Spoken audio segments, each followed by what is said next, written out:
안녕하세요. 19번째 강의입니다. 이제 폴리싱 단계까지 실습 예제를 다 완성했고, 섹션 6 이 실습 예제는 이제 2개의 강의만 남았는데요. 이번 강의는 아마 다른 강의에 비해서 조금 더 짧고 간략하게 진행될 것 같은데, 이 임팩트라는 부분을 얘기함에 있어서 이 효과, 이제 다음 강의에서 함께 보게 될 효과라는 부분들과 따로 얘기하는 이유가, 그래도 지금 오늘 얘기할 것도 효과라는 대주제에 해당이 되는 것들이긴 하지만, 이 임팩트라는 그 주제를 따로 얘기함으로써 이 임팩트 프레임이라는 것에 대한 설명을 조금 더 자세하게 해드릴 수 있을 것 같고, 또 이 캠쉐이크라는 것도 이제 다 함께 본 내용들이기 때문에 전에 강의에서 같이 봤던 것들을 복습하는 의미이고, 어떤 식으로 어떤 타이밍에 넣어줄 수 있는가, 이런 거를 간단하게 한번 같이 보는 강의라고 보시면 될 것 같습니다. 우선 폴리싱 단계가 이미 끝난 그 예제를 가지고 와서 진행을 할 거고, 이제 복사를 해줄게요.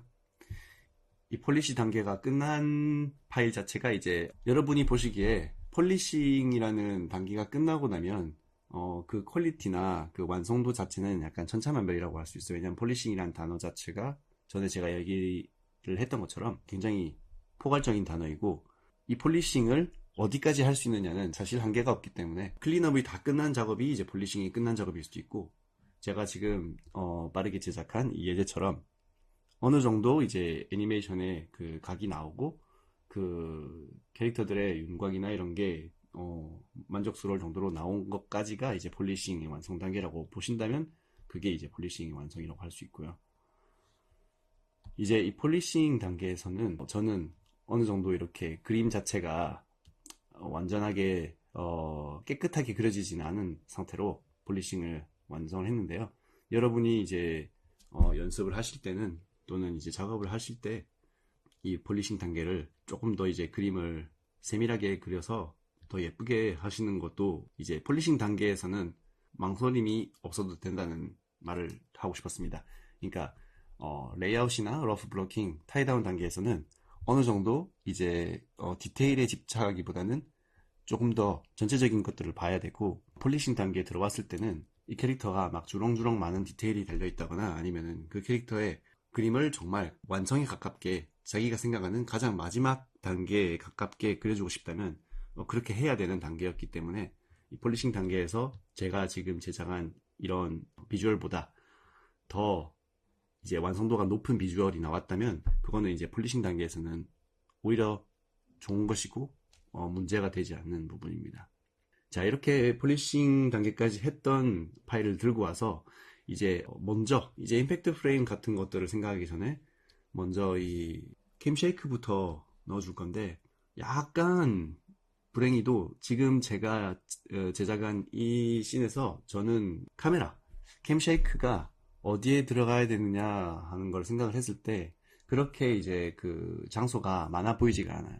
이거는 사실 여러분이 이제 연습하시거나 작업하실 때 직접 선택하시는 부분이긴 한데, 제가 이 씬을 봤을 때는 저는 그 캠쉐이크가 들어갈 장소가 그렇게 많지 않게 보이거든요. 예를 들어서 이렇게 스무스하게 카메라가 돌아가고 있을 뿐일 때는 이 칼을 내려놓는 이 모션이 약간 그 충격이 같은 게 있긴 한데, 절대로 이제 캠쉐이크가 들어갈 만한 범위가 큰 모션은 아니고, 지금 이 칼을 이렇게 내려놓는 모션도 약간 다이나믹하긴 하지만 어떤 주위에 충격이 갈 만한 모션은 아니고, 유일하게 이제 여기 크게 이제 진각을 밟는다고 하죠. 이 캐릭터가 이제 앞으로 튀어나갈 때 그 모션이 그래도 어느 정도 주위에 어떤 충격을 줄 만한 힘이 있는 모션이라서 여기에 한번 캠쉐이크가 들어가면 좋을 것 같고, 이런 데서는 한 번에 큰 캠쉐이크가 아니라 이렇게 흔들흔들거리는 그 카메라에, 일본에서는 유레라고 하고, 그냥 이렇게 지속적인 쉐이크를 조금 넣어줄 수 있을 것 같긴 한데, 그래도 사실 지금 이 상황이, 이 장면이 슬로우 모션이기 때문에 거기서 쉐이크를 넣어주면 오히려 이상할 것 같아서 여기도 그렇게 해당은 되지 않는 것 같습니다. 대신 이 칼로 우리 이제 카메라 쪽으로 지금 완전히 칼이 지나가면서 베고 있는 모션이잖아요. 여기 이 장면에서는 제 생각에 한번 임팩트 프레임과 함께 이 캠쉐이크가 한번 들어가주면 좋을 것 같고, 그리고 마지막에 이 장면도 지금 분명히 캐릭터가 총을 쏘고 있는 장면이기 때문에 총을 쏜다는 모션 자체는 뭐 그보다 이제 더 충격이라는 그 테마에 맞는 모션이 더 있나 싶을 정도로 여기는 캠쉐이크를 충분히 넣어줄 수 있긴 한데, 제가 처음에 연출한 바로는 이 총을 쏘는 그 장면에 임팩트 프레임 같은 게 나타나고 난 뒤에는 그 뒤가 없고 이 씬을 거기서 블랙아웃을 하면서 끝낼 생각이었기 때문에 임팩트 프레임과 함께 그 짧은 순간 동안 캠쉐이크를 넣었을 때 캠쉐이크를 넣은 게 더 보기 좋은지 넣지 않은 게 더 보기 좋은지 그렇게 한번 비교를 해보면 좋을 것 같아요. 그러면 어쨌든 생각한 대로 한번 캠쉐이크부터 넣어보고요. 이거를 캠쉐이크를 넣기 위해서 약간 카메라 크기를 줄여주고, 이런 식으로 이제 다 완성된 그 씬의 구도를 제가 다 설정을 해놓고 이렇게 카메라를 크기를 줄이는 거는 절대로 이제 추천드릴 만한 그 작업 방식은 아니지만, 지금은 그 테크닉을 그냥 보여드리는 것 뿐이기 때문에 이렇게 약간 어떻게 보면은 주먹구구식으로 작업을 하고 있는 거고요. 실제로 전에도 한번 설명을 해드렸듯이 이 캠쉐이크를 활용하고 싶을 때, 또는 카메라 그 움직임이 있는 씬을 만들 때는 보다 크게 작업을 해서 이 안에 있는 제가 지금 보고자 하는 그 구도는 살리고 그 바깥쪽으로 조금 더 이제 세큐리티 마진이 있게 그리는 편이 훨씬 더 나은데, 저는 지금 반대로 카메라를 줄이는 방식으로 진행을 하겠습니다. 그래서 캠쉐이크는 비슷한 방식으로 다들 들어갈 것 같아서 하나로 이렇게 만들어 놓고 지난번에 보여드린 것처럼 여러 번 반복해서 활용을 하도록 하겠습니다.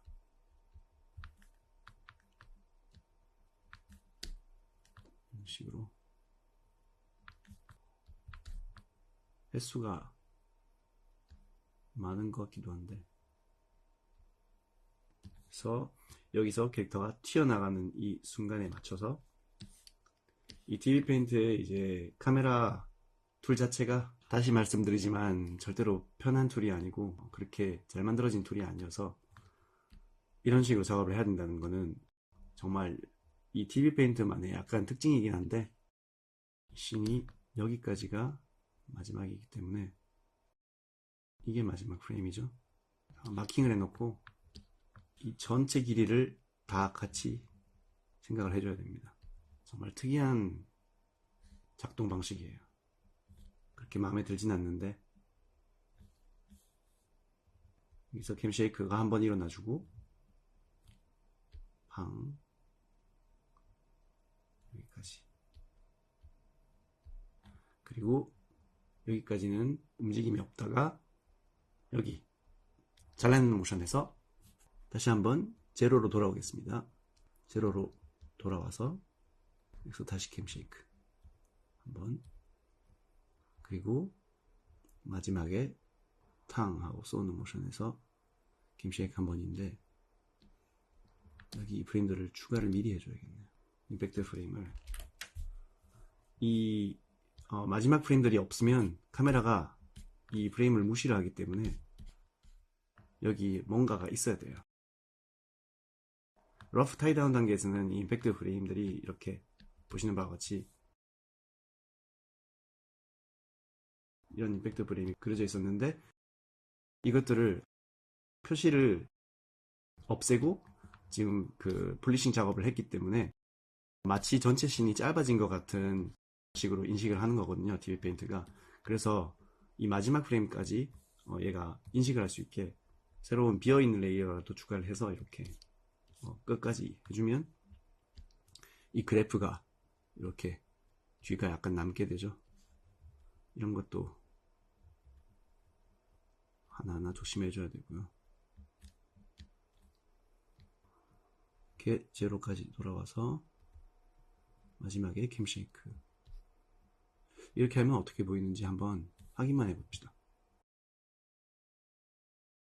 캠쉐이크의 강도는 괜찮은 것 같은데 너무 오랫동안 흔들린다는 감이 있죠. 그런 거에 대해서는 이 그래프 자체가 이제 3D 페인트에서는 이걸로 이렇게 해야 되는데 그래프 자체가 너무 오랫동안 이렇게 길게 이어지기 때문이고, 그렇게 느껴진다면 훨씬 더 짧은 시간 동안 이 캠쉐이크가 일어나면 될 것 같거든요.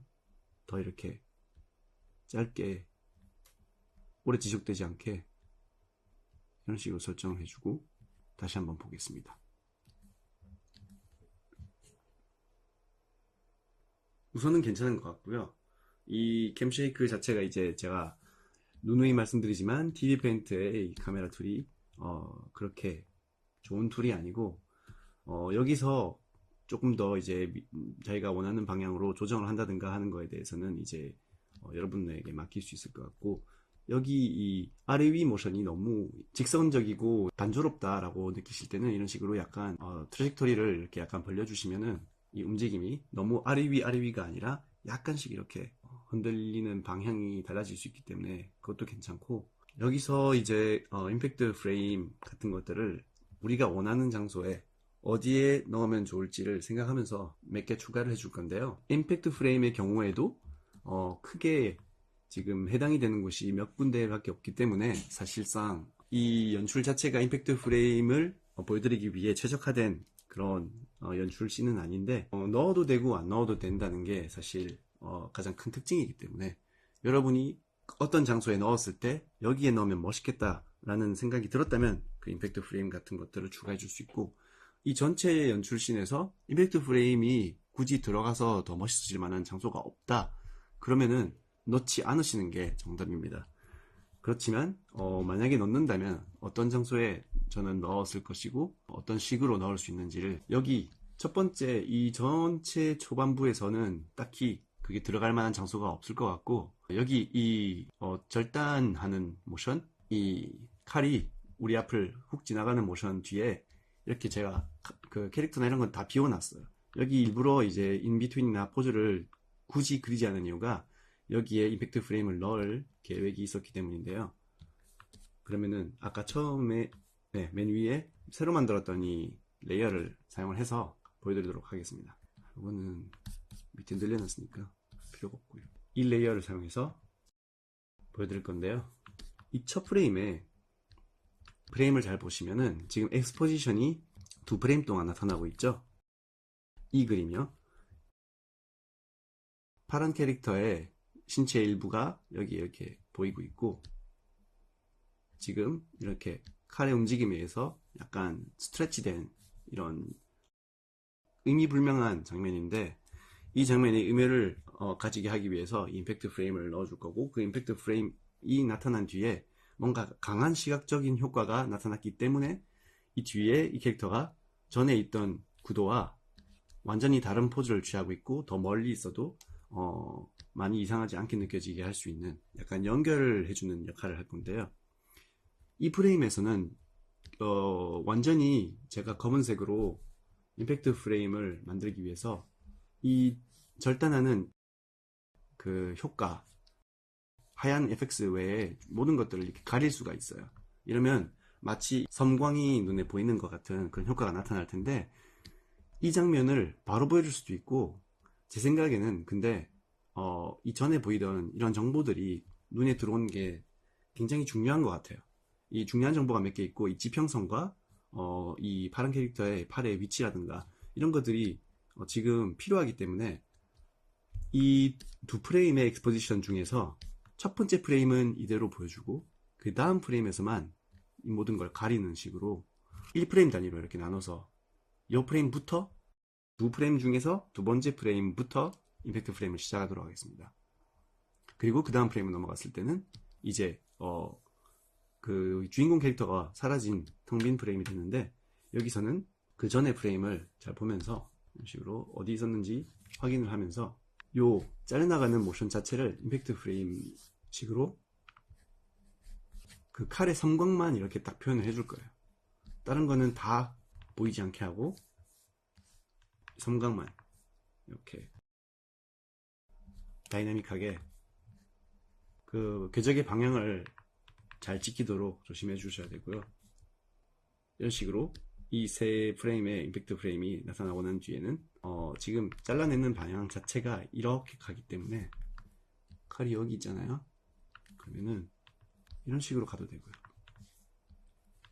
이렇게 반달 모양으로 여기서 여기까지 갔는데, 이 반달 모양을 조금이라도 더 살려서 여기 이 프레임까지의 그 이어져 나가는 모션 자체를 이런 식으로 살려줄 수도 있는데, 한번 확인해 볼까요? 어떤 식으로 이 장면이 보이는지. 카메라 캠 쉐이크를 일단 여기 활성화를 하지 않고 그 임팩트 프레임만 보기 위해서 그렇게 플레이를 해 볼게요. 네, 지금 그렇게 다이나믹한 느낌보다는 제가 느끼기에는 이 칼의 부드러운 궤적선을 잘 보여주기 위해서, 이 검이 지나간 그 궤적을 반달 모양으로 보여주기 위해서 부드러운 궤적을 그린 느낌이 더 강한데, 이렇게 하는 방법도 그 다음 포즈가 어디 있는지를 확인을 했기 때문에 이런 식으로 해줄 수 있다는 일종의 가능성이었고요. 만약에 이렇게 하지 않고 순간 그냥 눈앞에 지나치는 그 어떤 임팩트 프레임의 강한 느낌만을 구했다면, 이 반달 모양을 살리지 않고 바로 직선적으로 단 두세 프레임 동안만 빠르게 섬광이 지나가는 그 느낌을 살려서,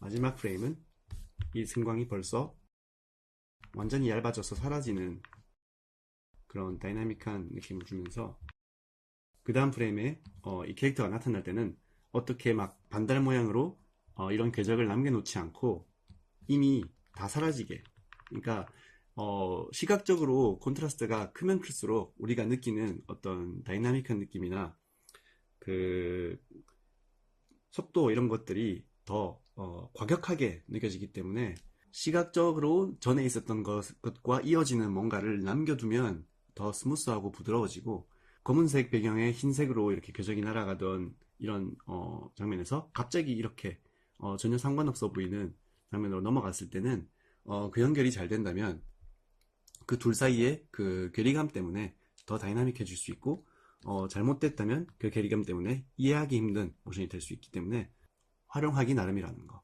인지를 해주시면서, 이런 식으로 아까의 그 부드럽게 반달 모양을 그리던 그 임팩트 프레임과는 다르게 아주 짧은 시간 동안만 이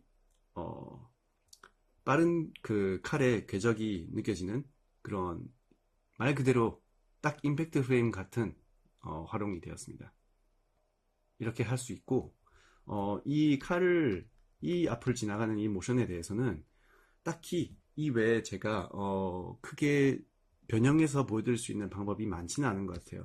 여기서 조금 더 이제 비주얼적으로 강력하게 하고 싶었을 때는 사실상 뭐 색깔이나 이런 걸로 더 표현을 할 수 있을 것 같은데, 저도 이제 직접 해보고 괜찮은가 아닌가를 판단할 수밖에 없기 때문에, 예를 들어서 제가 그 검은색이었던 배경을 그냥 빨간색으로만 이렇게 표현을 한 다음에 그냥 플레이를 해볼게요. 이런 식으로. 저도 지금 어떻게 보일지 전혀 모르겠거든요.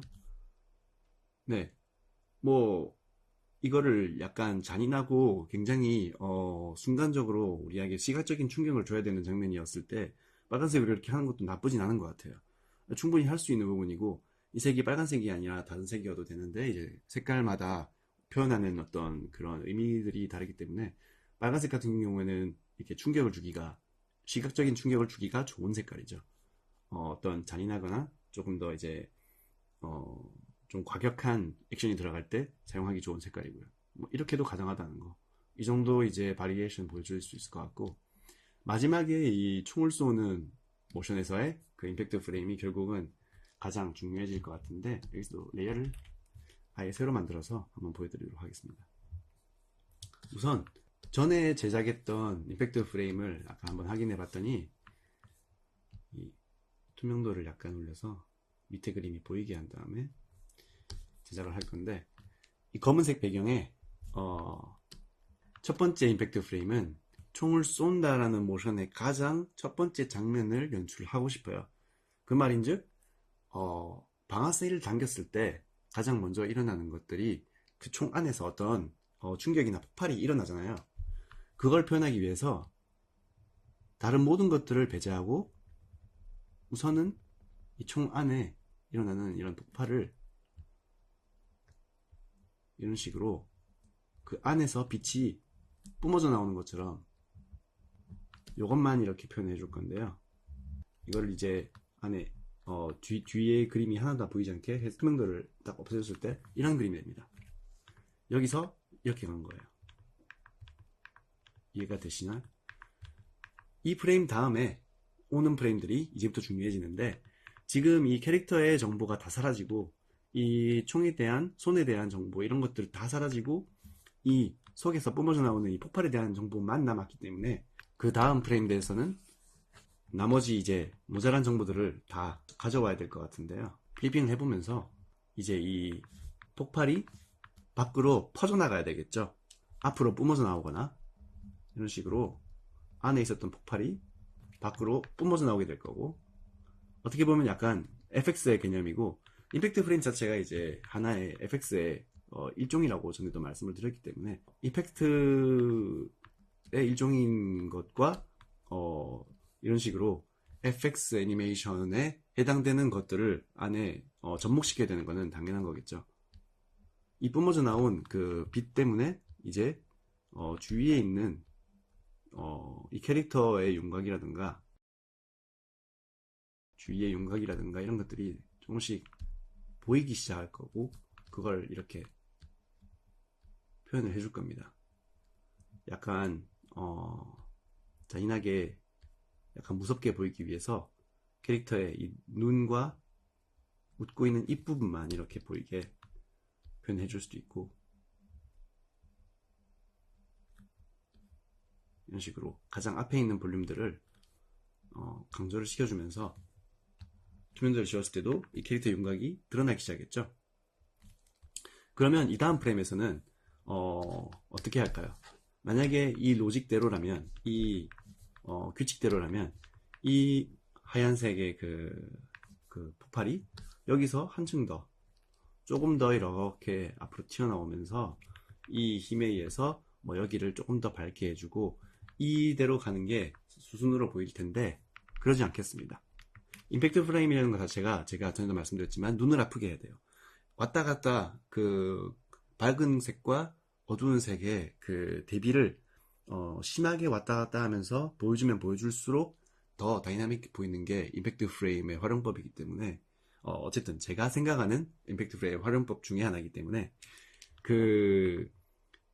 너무 순차대로 가지 않게 이 두 프레임의 어떤 그 이론적인 느낌을 이해될 수 있게 로직하게 그려줬다면 그 다음 프레임에서는 좀 더 과격하게 갈 필요가 있을 것 같아요. 그래서 이번에는 검은 배경이 아니라 흰 배경에서부터 출발하겠습니다. 완전히 대비를 주기 위해서 총의 안쪽 부분을 오히려 이렇게 검은색으로 표현을 해주고, 반대로 되었죠?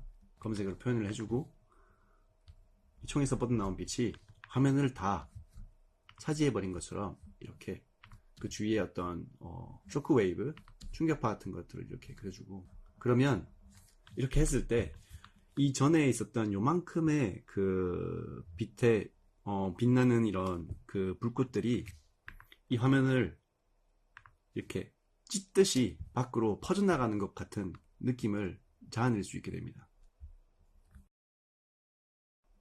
조금씩 이렇게 캐릭터의 윤곽을 보여주는 식으로 잡아먹지 않고 한 번에 이 캐릭터가 다 보이게 확 화면을 밝게 점령해버리는 거죠.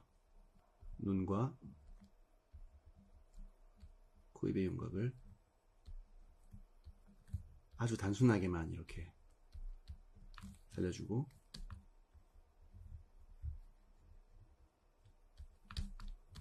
캐릭터가 어디에 어떻게 서 있는지 그 윤곽을 총의 반대 방향에 있는 것들만 이렇게 그늘을 넣어줌으로써 표현할 수 있고요. 지금 제가 하고 있는 것들이 정말 자유로운 어떤 하나의 방법일 뿐이고요. 누누이 말씀드리지만 특히 임팩트 프레임 같은 이런 너무나 자유도가 높은 작업을 할 때는 제가 지금 하고 있는 것 외에도 수천 가지, 수억 가지의 방법이 있기 때문에 그냥 정말 말 그대로 예제로서 한번 보시고 이런 방법도 있구나 하고 생각하시는 게 중요한 것 같고, 거기서도 나라면 저렇게 하지 않고 이렇게 할 텐데 라는 생각이 드신다면 저는 그거를 절대로 나쁘게 생각하실 필요가 없고, 오히려 그런 자기만의 생각이나 창의성을 가지시기를 더 추천드립니다. 제가 하는 것보다 더 나은 방법이 있을 수 있고 충분히 그걸 이제 발견하실 수 있다고 생각하기 때문에, 이렇게 완전히 검은색과 흰색이 반전되어 버린, 이렇게 밖으로 흰색이 자리를 점령하면서 퍼져나가는 듯한, 그래도 어떤 이어지는 그 느낌이 있는 다음 프레임이 완성이 되었죠. 그러면 여기서부터는 흰색이 이제 검은색을 점령을 해버렸기 때문에 그 다음 프레임에서는 다시 검은색 배경으로 돌아와서 빰빰 이번에는 펜으로, 이 그 면적으로 그리지 않고 펜으로 방 앞으로 뿜어져 나가는 이 방향성이 지금 있기 때문에 우리 쪽으로 뿜어져 나오는 어떤 것들을 그래도 그려줄 필요가 있어요. 이렇게 이런 실선을 통한 그림을 그릴 때 결국 면적을 전에 한 것처럼 이런 식으로 전체 면적을 그려준 거랑 결국 그 연출에서의 차이가 있을 뿐이지, 우리가 눈으로 볼 때 이런 작은 실선들로 이루어진 어떤 것들은 우리가 만화에서도 많이 보지만 그 방향이나 그 힘이 더 느껴지잖아요. 그런 것들을 활용을 해주는 거죠. 이렇게 하다가 자기가 생각하는 방향하고 좀 다르다, 뭔가 이상하다 싶으면 망설이지 말고 지우고 다시 시작하셔야 되고요. 검은색 배경에 이렇게 했던 게 약간 마음에 안 들어서 이 다음 프레임을 어떤 식으로 하고 싶은지를 생각을 해보고 있는데, 실선으로 그리는 거는 마지막에 해줄게요. 지금 하지 않고 지금은 이 검은색 배경에 흰색으로 전에도 활용하기 굉장히 좋다고 말씀드렸던 그 모양 중에 하나인 십자 모양을, 어떤 크게 이제 빛이 나오는 장면이기 때문에 총을 쏠 때 정면에서 이렇게 바라봤다면 아주 눈부신 빛이 순간적으로 나오게 되겠죠. 그걸 표현하기 위해서 이렇게 십자 모양을 사용해주고,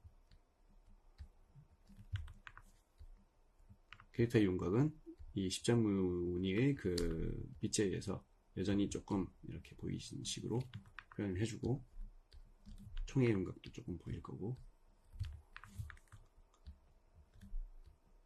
이렇게 그 캐릭터의 표정이나 그 윤곽을 몇 번 이렇게 표현해 준 게 결국 빠르게 전멸되는 그 임팩트 프레임 속에서 여러 번 보이다 보면 눈에 들어오게 되기 때문에 그 정보가 전달이 돼요. 여기서 봤던 것과 여기서 봤던 게 지금 비슷하잖아요. 그러면 그게 눈에 여러 번 이제 프린트가 되면서 그 정보가 확실하게 들어오거든요. 이 십자 모양 뒤에 흰색 배경에 한 번 더 이런 식으로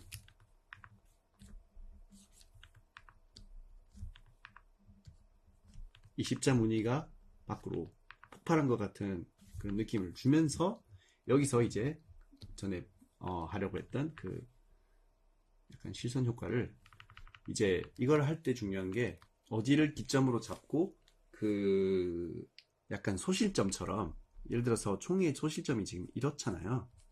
이거를 잘 활용해 주면서 폭발 지점이 소실점에 있는 이쯤이 될 거 아닙니까? 이 폭발 지점 여기인데 굳이 이 총의 소실점을 꼭 활용해 줘야 되나 라고 했을 때는, 우리가 보는 이 강력한 그 십자 모양의 빛의 중심점은 사실 요쯤일 것 같아요. 여기서 지금 저희가 보는 빛이 가장 강하게 표현되고 있는데, 그러면 여기를 예를 들어서 여기를 그 어떤 우리가 표현하고자 하는 그 힘의 방향의 소실점으로 잡고 이런 식으로 방향이 잡히겠죠. 그럼 이 방향대로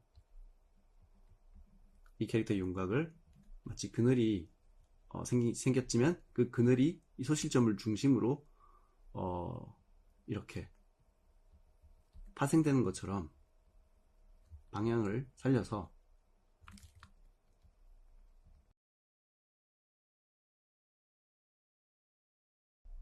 이렇게 그려줘 볼게요.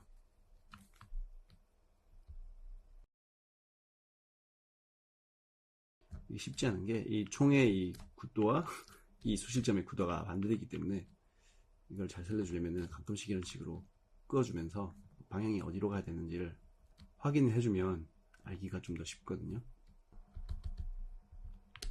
소실점이었던 부분은 지워주고 여기서부터는 그래도 좀 더 쉬워지니까.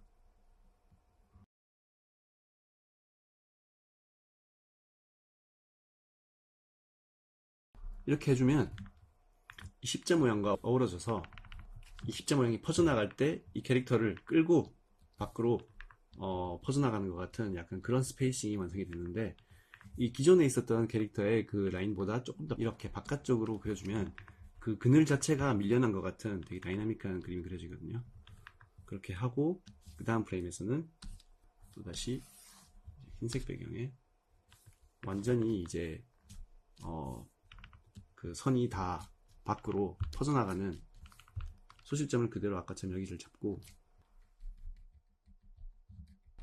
선이 다 파괴돼서 밖으로 이렇게 스피드라인처럼 뻗어져 나가는 것 같은 이런 프레임도 이제 임팩트 프레임에서 많이 활용해 줄 수 있는 프레임인데, 눈이나 얼굴 윤곽은 최대한 그 각도를 잘 살려주면서 같은 곳에 유지를 해야 아까 저 말씀드린 것처럼 그 여러 번 보여줬던 그 정보의 그 위치가 매칭이 되면서 얼굴이 어디 있고 표정이 어떤지 전멸되는 빠른 이미지 속에서도 그 이미지가 각인이 될 수 있고요. 지금 얼굴 위치는 제가 이렇게 플리핑을 해도 변하지 않고 계속 보이고 있죠. 그런 약간 섬뜩한 표정을 표현을 하고 싶다면 그 계속 지워지거나 그 위치가 바뀌면 안 되고 이런 식으로 유지를 해주시면 좋습니다.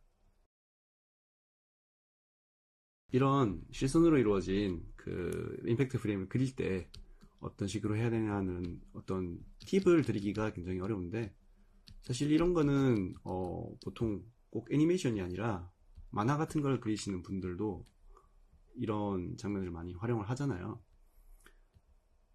결국 연습을 하면서 어떤 식으로 이 플로어를 배치를 했을 때 더 멋있어 보이는가를 계속 연습을 하다 보면은 어느 정도 느낌이 오는 게 있고, 또 그렇게 하면서 결국 조심해야 되는 점은 한 개뿐인데, 이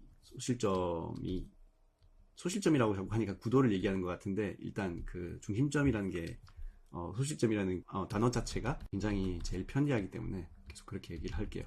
이 소실점을 기준으로 이게 각도가 변하거나 하면 그게 이제 가장 어색해질 수 있는 가장 쉬운 방법이기 때문에 그것만 조심해 주시면, 그 외에 주위에 이제 어떤 식으로 그림을 그릴 건가 하는 그 스타일링에 대해서는 각자의 그 재량에 따라서 더 멋있게 할 수 있기 때문에 결국 연습의 차이일 뿐이고, 이런 식으로 여기서 이 십자 모양이 밖으로 밀려나면서 이 캐릭터의 모습을 이렇게 약간 흐리게 만들었던 게 이 다음 장면에서는 완전히 폭발해서 결국 마지막에는 검은색 배경으로 돌아올까요? 팡팡. 여기서 어떤 식으로 할까요? 조금 더 마지막 이미지 한 개만큼은 전혀 이 캐릭터의 이런 것들과 상관이 없게 계속 제가 보여주고 싶은 이 정보, 이것도 남겨놓지 말까. 이 총을 쏘는 그 플레어라고 하는데, 이거를 밖에서 봤을 때 이거 머즐 플래시라고 하죠. 그 중국에서 나오는 그런 순간적으로 반짝이는 거. 이 머즐 플래시는 보통 우리가 그 FX 애니메이션을 표현할 때 약간 이런 식으로 많이 그리는데, 뭐 이런 식으로 많이 그리는데, 그런 첫 번째 이 프레임 말고는 그런 프레임이 하나도 없었네요. 이 아주 복잡하고 다이나믹한 그리고 또 색이 밝은 이 프레임 다음에 아주 단순하게 검은 배경에 마무리를 주기 위해서 이런 식으로 머즈 플래시를 하나 넣었을 때 어떻게 보이는지 한번 플레이 해보고 싶어요. 플레이를 해볼게요. 여기까지 하고 이제 그 임팩트 프레임의 개수는 완성이 되었기 때문에 캐릭터가 포즈를 잡고 쏠 때 마지막에 그런 프레임이 하나 들어간 것도 저는 나쁘지 않은 것 같아요. 아니면 이제 로직을 이런 식으로 생각을 해보세요. 이 첫 번째 프레임과 두 번째 프레임은 되게 이제 현실적으로 이 총에서 뿜어져 나오는 이런 불꽃이 퍼져나가는 걸 이제 표현을 했고, 이 중간에 있는 이런 것들은 다 뭔가 그 사이에 우리의 눈부심을 어떻게 표현하기 위한 되게 어지러운 그런 프레임들이에요. 그러면 1번, 2번 프레임과 이 3, 4, 5, 6 중에서 3, 4, 5, 6은 무시하고 1번, 2번, 그리고 이 마지막 7번 이 프레임, 이 세 개의 어떤 연관성이 이어지게 하는 것도 재밌을 것 같은데요. 이 1번, 2번, 7번 프레임이 서로 이제 어떤 그 연관성을 가지고 있고, 중간에 있는 프레임들은 일종의 괄호 같은 거죠.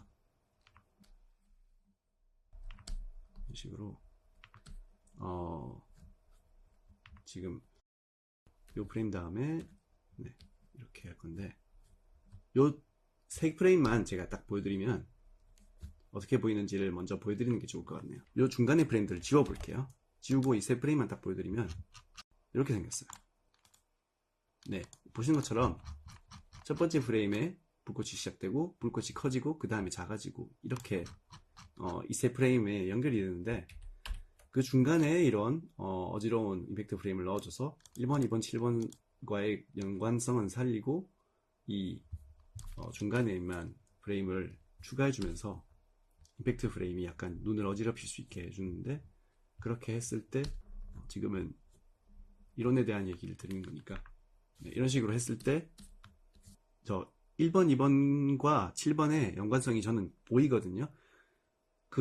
어떻게 보면은 괄호 사이에 있었던 그런 어지러운 프레임들이 그 다이나믹한 느낌을 살려주면서 그 마지막 프레임으로 돌아왔을 때 마무리를 짓는 느낌이 저는 잘 났는데, 여러분은 어떠신지 잘 모르겠네요. 여기서 이제 예를 들면은 검은색 배경을 추가해서 끝났다 라는 거를 한 12프레임 동안 보여주기 위해서 이렇게 추가를 하면 쏘고, 마지막 프레임이 좀 더 눈에 잘 들어오게 되었죠. 황!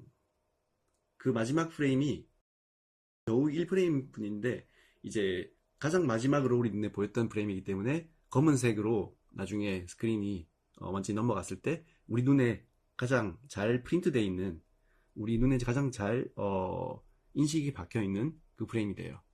그 프레임으로 인해서 이제 종이 쌓아졌다라는 게 약간 여운이 남게 되고, 저는 이 정도면 괜찮은 것 같네요. 이렇게 이 외에도 이제 뭐 여러 가지 방법이 있겠지만, 제가 생각하는 방식으로 적당하다고 생각되는 방식으로 임팩트 프레임을 몇 가지 넣는 걸 보여드리고, 또 캠쉐이크도 넣는 걸 보여드리는데, 캠쉐이크랑 그 임팩트 프레임을 같이 보진 않았네요. 이 마지막 장면에서 캠쉐이크를 활성화했을 때 어떻게 보이는지 한번 보고 싶은데, 결국 큰 차이가 없죠. 이미 지금 캠쉐이크가 들어간 상태예요. 들어간 상태인데 이미 임팩트 프레임 자체가 굉장히 어지럽고 마구마구 흔들리고 있는 이미지와 같기 때문에 결국 이 캠쉐이크가 여기서 더 이제 추가적으로 뭔가 도움을 줄 수 있는 건 없는 것 같은데, 그러면 캠쉐이크를 여기서는 없애버리고 중간에 있었던 캠쉐이크만 놔두고 그렇게 한번 플레이를 해볼게요. 전체 씬을. 이게 훨씬 나은 것 같아요. 이 마지막 임팩트 프레임이 들어갈 때 화면이 흔들리기까지 하면 그 임팩트 프레임 사이사이에 스페이싱이라든가 그 느낌이 덜 살아나서, 네, 캠쉐이크는 그 1번, 2번 요 출발하는 곳과 여기 절단하는 곳, 이 두 가지만 나놓고 이 마지막에는 넣지 않는 게 더 나아 보이네요, 저는.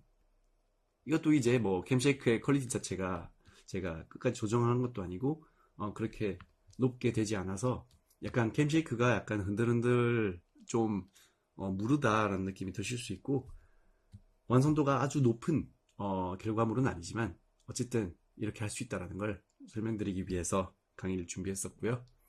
이제 마지막 강의만 남았는데, 마지막 강의에서는 나머지 모든 남아있는 효과에 대한 것들을 얘기를 할 건데, 너무나 방대한 가능성이 열려있고 자유도가 무궁무진한 단계이기 때문에 조금 더 풀어서 마지막 강의이니만큼 많은 종류의 효과를 보여드리면서 진행을 했으면 합니다. 그럼 다음 강의에서 뵙겠습니다.